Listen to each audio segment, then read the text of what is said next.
نماز کا کیا طریقہ ہے؟ آئیے اس حضرات سے سنتے ہیں۔ پیر پر آپ بیٹھے ہوئے، آپ بیٹھ کر دکھائیے جو پہلے قاعدہ میں بیٹھنے کی جو شکل ہے، یعنی آپ کا جو داہنا پاؤں ہے یہ کھڑا ہے، مان لیجیے ان کا نہیں کھڑا ہو پا رہا ہے، لیکن اس کو بہتر یہ ہے کہ انسان اس ہتھیلی کو کھڑی رکھے اور بائیں پیر کو بچھا کر اس پر بیٹھے۔ یہ اگر آپ 3 رکعت والی نماز پڑھ رہے ہیں یا 4 رکعت والی نماز پڑھ رہے ہیں تو 2 رکعت پڑھنے کے بعد آپ ایسے ہی بیٹھیں گے۔ کب تک بیٹھیں گے؟ التحیات پڑھنے تک۔ اب ظاہر سی بات ہے التحیات پڑھنے کے بعد اب آپ تیسری رکعت کے لیے کھڑے ہو جائیں گے۔ تیسری رکعت کے لیے آپ جب کھڑے ہوں گے تب بھی آپ رفع الیدین کریں گے۔ یہ نماز میں چوتھا رفع الیدین ہے۔ یہ 4 رفع الیدین اللہ کے نبی سے ثابت ہے۔ کون کون سا رفع الیدین ہے بتا سکتے ہیں آپ؟ پہلا رفع الیدین جب نماز میں ہم ہاتھ باندھتے ہیں، دوسرا رفع الیدین جب ہم رکوع میں جانے لگتے ہیں، تیسرا رفع الیدین جب ہم رکوع سے اٹھتے ہیں، اور چوتھا والا یہ ہے تیسری رکعت کے لیے جب کھڑے ہوتے ہیں۔ تیسری رکعت میں جیسا کہ میں نے بتایا آپ صرف سورہ فاتحہ پڑھیں گے۔ آپ چاہیں تو کوئی دوسری سورہ پڑھ سکتے ہیں، لیکن اللہ کے رسول صلی اللہ علیہ وسلم کا جو عام معمول تھا وہ یہی تھا کہ آپ صرف سورہ فاتحہ پڑھتے تھے۔ جب آپ نماز کی آخری رکعت میں بیٹھیں گے تب آپ تورک کریں گے۔ تورک کا مطلب کیا ہے؟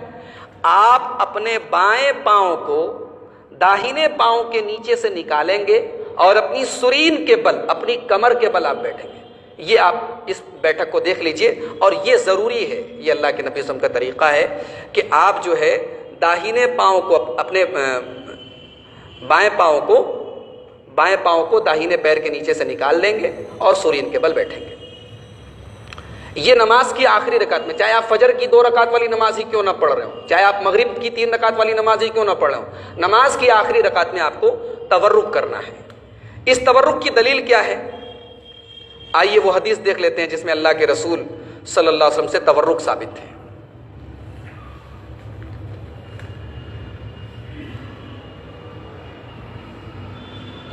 حضرت وائل ابن حجر کہتے ہیں، نسائی کی روایت ہے،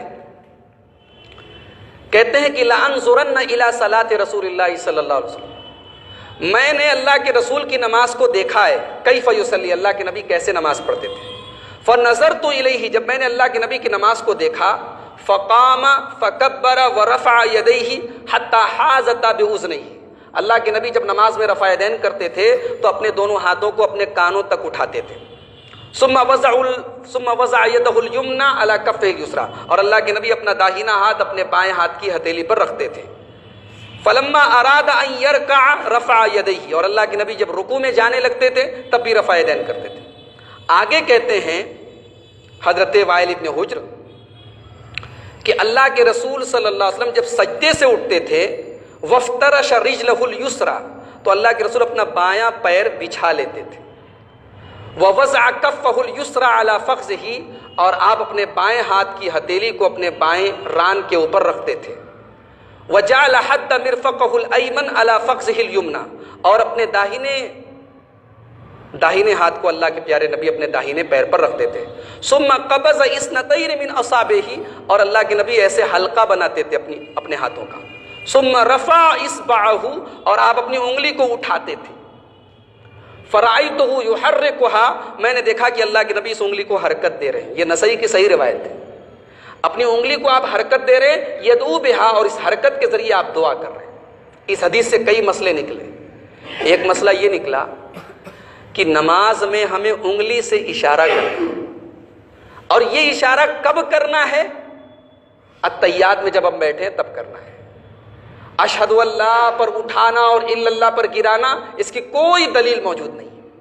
بہت سارے لوگوں کا اس پر عمل ہے، ایسے ہاتھ رکھے ہوئے ہیں، جب التحیات پڑھتے پڑھتے اشہد اللہ الہ الا اللہ واشہد ان محمد عبدہ ورسولہ، ختم۔ اس طریقے کی کوئی دلیل نہیں۔ حدیثوں میں عام بات آئی ہے، پورے تشہد بھر ہمیں اپنی انگلی سے اشارہ کرنا ہے، اور بیچ بیچ میں ہلکی ہلکی حرکت دینا ہے۔ یہ حرکت کب دینا ہے؟ حدیث کہہ رہی ہے یدعو بہا، جہاں دعا آ رہی ہے۔ علامہ ابن عثیمین کہتے ہیں اب غور کرو، التحیات میں دعا کہاں کہاں آ رہی ہے؟ التحیات للہ والصلوات والطیبات، السلام علیکہ ایھا النبی ورحمۃ اللہ وبرکاتہ، السلام علینا وعلی عباد اللہ الصالحین، اشہد ان لا الہ الا اللہ واشہد ان محمدا عبدہ ورسولہ۔ یہ پوری جو ہے اس میں دعا نہیں ہے، تو اس میں ہم نارمل پوزیشن میں اپنی انگلی اٹھائے رہیں گے، اللہم صلی علی محمد. اب یہاں دعا آ رہی ہے، اب یہاں ہلکی ہلکی حرکت دیں گے. اللہم صلی علی محمد وعلی آل محمد کما صلیت علی ابراہیم وعلی آل ابراہیم انک حمید مجید. اللہم بارک علی محمد. اب یہاں بھی دعا آ رہی ہے، اب یہاں بھی حرکت دیں گے. جہاں دعا آئے وہاں حرکت دیں گے. درود شریف پڑھ لیا آپ نے، اب اس کے بعد جو دعائیں پڑھیں گے، اللہم انی ظلمت نفسی ظلما کثیرا اللہم انی ظلمت نفسی ظلما کثیرا ولا یغفر الذنوب الا انت فاغفر لی. اے اللہ مجھے معاف فرما دے، میری بخشش کر دے. اب یہاں پر دعا مانگی جا رہی ہے، یہاں پر آپ اپنے ہاتھ اٹھائیں گے. اس کے بعد والی دعا پڑھیں گے، اللہم انی اعوذ بک من عذاب القبر اللہم انی اعوذ بک من عذاب جہنم واعوذ بک من عذاب القبر واعوذ بک من فتنۃ المسیح الدجال. یہ سب دعائیں ہیں، ان تمام دعاؤں پر آپ ہلکی ہلکی حرکت دیں گے. یہ علامہ ابن عثیمین نے اس حدیث کی روشنی میں یہ مسئلہ نکالا ہے، اور یہ دماغ کو لگنے والا مسئلہ ہے، یہ صحیح لگتا ہے. لیکن اگر آپ اتنے ڈیپ میں نہ جا سکیں تو آپ ہلکی ہلکی پورے اتحیات میں حرکت دیں، کوئی حرج کی بات نہیں. بہت سارے لوگ بہت تیز تیز حرکت دینے لگتے ہیں، اتنا زیادہ کہ وہ اس کے بغل والا جو نمازی ہے وہ ڈسٹرب ہو جائے، اس کی توجہ وہاں جانے لگے. ایسا نہیں کرنا چاہیے، ہلکی ہلکی حرکت دینا چاہیے. یہ جو انگلی کی حرکت دیتے ہیں ہم، اس کا مقصد کیا ہے؟ مسند احمد کی روایت ہے، حضرت عبداللہ ابن عمر رضی اللہ تعالیٰ عنہ جب نماز میں بیٹھتے تھے تو حرکت دیتے تھے. اور ایک خاص بات کا یہ بھی آپ خیال رکھیں کہ نماز میں انسان کی نظریں جو ہیں وہ سجدے کی جگہ ہونی چاہیے، لیکن جب آپ انگلی کو حرکت دیں گے تو اس وقت آپ کی نظر انگلی پر ہونی چاہیے. حدیث کے الفاظ ہیں، حضرت عبداللہ ابن عمر جب نماز میں بیٹھتے تھے اور انگلی سے اشارہ کرنے لگتے تھے، وَأَتْبَعَهَا بَصَرَهُ، تو آپ کی نگاہیں آپ کی انگلی پر ہوتی تھی. اور آپ کہتے تھے کہ میں نے اللہ کے رسول سے یہ سنا ہے صلی اللہ علیہ وسلم، لَهِيَ أَشَدُّ عَلَى الشَّيْطَانِ مِنَ الْحَدِيدِ، کہ یہ جو انگلی کی حرکت ہے یہ شیطان کے اوپر لوہے سے بھی زیادہ سخت ہے. لوہے سے شیطان کو مارا جائے تو اتنی چوٹ اس کو نہیں لگے گی جتنی اس حرکت سے لگ رہی ہے. اب کوئی آدمی یہ نہ سمجھے کہ میری انگلی کے نیچے شیطان بیٹھا اور میں کھٹ کھٹ کھٹ اس کو مار رہا ہوں. یہ ایک سمبل ہے، ایک علامت ہے. جیسے مکے میں مینا میں حاجی لوگ جاتے ہیں نا کنکری مارنے، تو سمجھتے ہیں کہ ہم سچ مچ شیطان کو مار رہے ہیں، تو جوتا اٹھا کے مار رہے ہیں، چپل اٹھا کے مار رہے ہیں، کچھ لوگ گالی والی بھی دینے لگتے ہیں. وہ ایک علامت ہے، ایک پہچان ہے شیطان کو ذلیل کرنے کی، شیطان کو رسوا کرنے کی. تو یہ بھی ایک علامت ہے. یہ مت سمجھیے کہ آپ کی انگلی کے نیچے شیطان بیٹھا اور کھٹ کھٹ آپ اس کو مار رہے ہیں اور اسی لیے خوب تیز تیز آپ انگلی کو اپنا ہلائیں، ایسا نہیں ہے. تو یہ جو حرکت ہے اس کا مقصد یہ ہے کہ شیطان کو اس سے تکلیف ہوتی ہے. ایک مسئلہ یہ یاد رکھیں کہ مان لیجئے آپ ظہر کی نماز پڑھ رہے ہیں یا پڑھا رہے ہیں، 2 رکعت پڑھنے کے بعد آپ اتحیات پڑھنا بھول گئے اور تیسری رکعت کے لیے کھڑے ہو گئے. اتحیات آپ کی چھوٹ گئی. اب کیا کریں گے؟ آپ نماز دہرائیں گے یا کیا کریں گے؟ ایسی صورت میں مسئلہ یہ ہے کہ آپ نماز کو کنٹینیو رکھیں گے، جاری رکھیں گے، نماز پوری پڑھیں گے. 4 رکعت پڑھنے کے بعد، اتحیات پڑھنے کے بعد، درود شریف پڑھنے کے بعد، درود شریف کی بعد کی دعاؤں کو پڑھنے کے بعد جب سلام پھیرنے کا نمبر آئے گا تب آپ 2 سجدہ کریں گے. یہ جو سجدہ ہے اس کو کہتے ہیں سجدہ سہو، بھول چوک والا سجدہ. یہ سجدہ کرنے کے بعد تب آپ سلام پھیریں گے. اس کی دلیل کیا ہے؟ آئیے وہ حدیث آپ کو سنا دیتا ہوں. اللہ کے رسول صلی اللہ علیہ وسلم، بخاری شریف کی حدیث ہے، ایک مرتبہ آپ ظہر کی نماز میں 2 رکعت پڑھانے کے بعد تیسری رکعت کے لیے بجائے اس کے کہ آپ اتحیات میں بیٹھتے آپ کھڑے ہو گئے. جب آپ نے اپنی نماز پوری کر لی تو آپ نے 2 سجدے کیے سلام پھیرنے کے پہلے، اور سارے صحابہ نے بھی آپ کے ساتھ سجدہ کیا.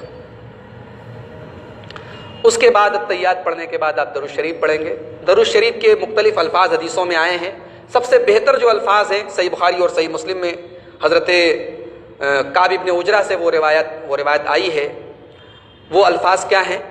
اللہم صلی علی محمد وعلی آل محمد کما صلیت علی ابراہیم وعلی آل ابراہیم انک حمید مجید. اللہم بارک علی محمد وعلی آل محمد کما بارکت علی ابراہیم وعلی آل ابراہیم انک حمید مجید. درود شریف کے بعد کچھ دعائیں ہیں، زیادہ نہیں، 1-2 دعائیں آپ یاد کر لیں. ایک دعا جسے حضرت ابو بکر صدیق نے روایت کیا ہے اور صحیح بخاری میں یہ روایت ہے.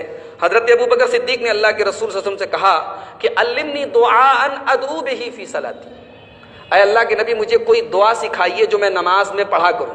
تو آپ نے کہا کہ اے ابو بکر تم یہ دعا پڑھا کرو، اللہم انی ظلمت نفسی ظلما کثیرا ولا یغفر الذنوب الا انت فاغفر لی مغفرۃ من عندک وارحمنی انک انت الغفور الرحیم۔ کتنی پیاری دعا ہے۔ انسان اپنے گناہوں کا اعتراف کر رہا ہے کہ اے اللہ میں نے اپنی جان کے اوپر بہت ظلم کیا ہے، اللہم انی ظلمت نفسی ظلما کثیرا ولا یغفر الذنوب الا انت، اور میرے گناہوں کو تیرے علاوہ کوئی معاف نہیں کر سکتا، فاغفر لی مغفرۃ من عندک، تو اے اللہ تو اپنی طرف سے مجھے معاف فرما دے، وارحمنی، اور میرے اوپر رحم فرما، انک انت الغفور الرحیم، تو سب سے زیادہ معاف کرنے والا اور سب سے زیادہ رحم کرنے والا ہے۔ اس کے علاوہ ایک چھوٹی سی دعا اور ہے، وہ بھی بخاری شریف میں ثابت ہے۔ حضرت عائشہ کہتی ہیں کہ اللہ کے رسول صلی اللہ علیہ وسلم نماز میں یہ دعا پڑھتے تھے، اللہم انی اعوذ بک من عذاب القبر واعوذ بک من فتنة المسیح الدجال واعوذ بک من فتنة المحیا والممات اللہم انی اعوذ بک من المعثم والمغرم۔ کیا مطلب ہوا؟ اے اللہ میں تیری پناہ چاہتا ہوں قبر کے عذاب سے، میں تیری پناہ چاہتا ہوں دجال کے فتنے سے، میں تیری پناہ چاہتا ہوں زندگی اور موت کے فتنے سے، اے اللہ میں تیری پناہ چاہتا ہوں گناہوں سے اور قرض سے۔ دیکھیے قرض سے پناہ مانگی گئی ہے، اسی لیے اللہ کے رسول صلی اللہ علیہ وسلم اکثر دعا کیا کرتے تھے، اللہ میں تیری پناہ چاہتا ہوں قرض سے۔ جب انسان قرض لیتا ہے تو اسے جھوٹ بولنا پڑتا ہے، وعدہ خلافی کرنی پڑتی ہے، نہ چاہتے ہوئے بھی کبھی کبھی جھوٹ بولنا پڑتا ہے، اس لیے جہاں تک ممکن ہو قرض نہ لیا جائے اور قرض سے اللہ تبارک و تعالیٰ سے پناہ طلب کی جائے۔ سلام پھیرنے کے بعد، سلام پھیرنے کا طریقہ تو ہم سب کو پتہ ہے، السلام علیکم ورحمۃ اللہ، السلام علیکم ورحمۃ اللہ، اور بہت سارے لوگ صرف اشارے سے سلام پھیرتے ہیں۔ اشارے سے نہیں پھیرنا ہے، پوری گردن گھمانی ہے، پورا سر گھمانا ہے۔ سلام پھیرنے کے بعد امام صاحب کو یہ چاہیے کہ وہ اپنا چہرہ مقتدیوں کی طرف کر لیں، اس لیے کہ حضرت سمرہ ابن جندب کہتے ہیں کہ کان النبی صلی اللہ علیہ وسلم اذا صلی صلاۃ اقبل علینا بوجہہ، اللہ کے رسول صلی اللہ علیہ وسلم جب نماز پڑھا لیتے تھے تو نماز پڑھانے کے بعد اپنا چہرہ ہماری طرف کرتے تھے۔ نماز میں سلام پھیرنے کے فوراً بعد بآواز بلند اللہ اکبر، استغفر اللہ استغفر اللہ استغفر اللہ، یہ کہنا اللہ کے نبی صلی اللہ علیہ وسلم کی سنت ہے۔ نماز کے بعد ہاتھ اٹھا کے دعا مانگ سکتے ہیں کہ نہیں، یہ بہت اختلافی مسئلہ ہے۔ آپ اگر بنگال چلے جائیے، بنگال میں ایک جگہ ہے مالدہ، مالدہ میں آپ کوئی عالم دین اگر جاتا ہے تقریر کرنے کے لیے تو وہاں کے حالات میں آپ کو بتا رہا ہوں، وہاں اس مسئلے پر علماء کے دو گروپ ہیں، نماز کے بعد ہاتھ اٹھا کے دعا مانگ سکتے ہیں کہ نہیں مانگ سکتے۔ کچھ علماء کا کہنا ہے مانگنا چاہیے، ضروری ہے، کچھ علماء کہتے ہیں نہیں، ثابت نہیں، بدعت ہے۔ دو گروپ ہے، اور اتنی سختی ہے کہ 1 لاکھ کا انعام رکھا گیا ہے۔ اب آپ کے پاس ایک آدمی آئے گا کھینی جو ہے کھاتے ہوئے، بیڑی پیتے ہوئے، دھواں اڑاتے ہوئے، کہے گا مولوی صاحب بتائیے آپ مانگنا چاہیے کہ نہیں مانگنا چاہیے، 1 لاکھ کا انعام ہے۔ دیکھیے اس طریقے کا طریقہ اپنانا، اس طریقے کے مسائل میں جہالت ہے۔ اگر کوئی آدمی یہ سمجھتا ہے کہ فرض نماز کے بعد ہاتھ اٹھا کے دعا مانگنا یہ نماز کے ارکان میں سے ہے، ضروری ہے، کوئی نہیں مانگتا تو اس کی نماز ادھوری ہے، تو یہ جہالت کی بات ہے۔ اس لیے کہ وہ صحابہ جنہوں نے اللہ کے نبی صلی اللہ علیہ وسلم کی نماز میں انگلی کہاں ہلتی تھی یہ بتایا، اللہ کے نبی دعائے ثنا جو خاموشی کے ساتھ پڑھتے تھے وہ بتایا، ان صحابہ نے ضرور، اگر یہ اللہ کے نبی کا معمول ہوتا کہ ہر فرض نماز کے بعد آپ دعا مانگتے ہی ہوتے تو کوئی ایک تو صحیح روایت ہوتی۔ لہٰذا اس کو جو لوگ ہر نماز کے بعد ایک ضروری اور اہم حصہ سمجھ کر مانگتے ہیں اور یہ سمجھتے ہیں کہ اس کے بغیر نماز ادھوری ہے، یہ غلط ہے۔ لیکن ہاں ایک دوسری حقیقت یہ ہے کہ آج ہماری زندگی کچھ ایسی بن چکی ہے کہ جو ماحول ہمیں مسجد میں ملتا ہے اللہ تبارک و تعالیٰ سے لو لگانے کا، اللہ کے قریب جانے کا، وہ ماحول ہمیں اپنے گھروں میں، اپنی گدیوں میں، اپنے کاروبار کی جگہوں پر نہیں ملتا۔ مسجد میں آنے کے بعد جو ماحول ہمیں ملتا ہے اور اللہ تبارک و تعالیٰ کی بارگاہ میں ہاتھ اٹھانے کا جو ایک احساس پیدا ہوتا ہے وہ احساس ہمیں گھر میں نہیں ملتا۔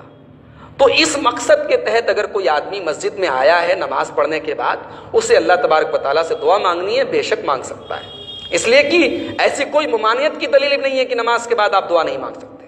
اور جب دعا مانگے گا تو دعا مانگنے کے آداب میں سے ایک طریقہ یہ بھی ہے کہ ہاتھ اٹھا کے دعا مانگی جائے، قبلہ رخ ہو کر دعا مانگی جائے۔ انسان قبلہ رخ ہو کر اور دعا ہاتھ اٹھا کر مانگ سکتا ہے۔ تو یہ دونوں افراط اور تفریط دونوں غلط ہے. کوئی اس کو اتنا ضروری قرار دے رہا ہے کہ اس کی نماز کا ایک اہم حصہ بنا ہوا ہے، اور کوئی نہیں مانگتا ہے تو اس کو وہ غلط سمجھتا ہے، یہ بھی جہالت کی بات ہے. اور کوئی سرے سے اس کو بدعت قرار دیتا ہے تو یہ بھی صحیح نہیں. اس میں توسع ہے، گنجائش ہے. لیکن یہ یاد رکھیں کہ وہ اذکار جو اللہ کے نبی صلی اللہ علیہ وسلم ہر فرض نماز کے بعد عام طور سے پڑھتے تھے، پہلے اس کو آپ پڑھیں گے. اللہ اکبر، استغفر اللہ استغفر اللہ استغفر اللہ، اللہم انت السلام ومنک السلام تبارکت یا ذا الجلال والاکرام، رب اعنی علی ذکرک وشکرک وحسن عبادتک، اللہم لا مانع لما اعطیت ولا معطی لما منعت ولا ينفع ذا الجد منک الجد. یہ تمام دعائیں آپ پہلے پڑھیں گے. آیت الکرسی آپ پہلے پڑھیں گے. 33 بار سبحان اللہ، 33 بار الحمدللہ، 34 بار اللہ اکبر آپ پہلے پڑھیں گے. یہ تمام اذکار پڑھنے کے بعد آپ چاہیں ہاتھ اٹھا کے دعا مانگ سکتے ہیں، آپ چاہیں تو سنت اور نفل نماز میں آپ شامل ہو سکتے ہیں، سنت آپ شروع کر سکتے ہیں. نہ تو اس کو پڑھنا ضروری ہے، نہ اس کو پڑھنے میں کوئی حرج کی بات ہے، لیکن پہلے آپ یہ تمام اذکار پڑھیں گے. تو میرے بھائیوں، یہ مختصر میں نماز کا طریقہ میں نے آپ کے سامنے بیان کیا. اللہ تبارک و تعالیٰ سے دعا ہے رب العالمین ہمیں اپنے نبی صلی اللہ علیہ وسلم کے طریقے پر نماز ادا کرنے کی توفیق عطا فرمائے.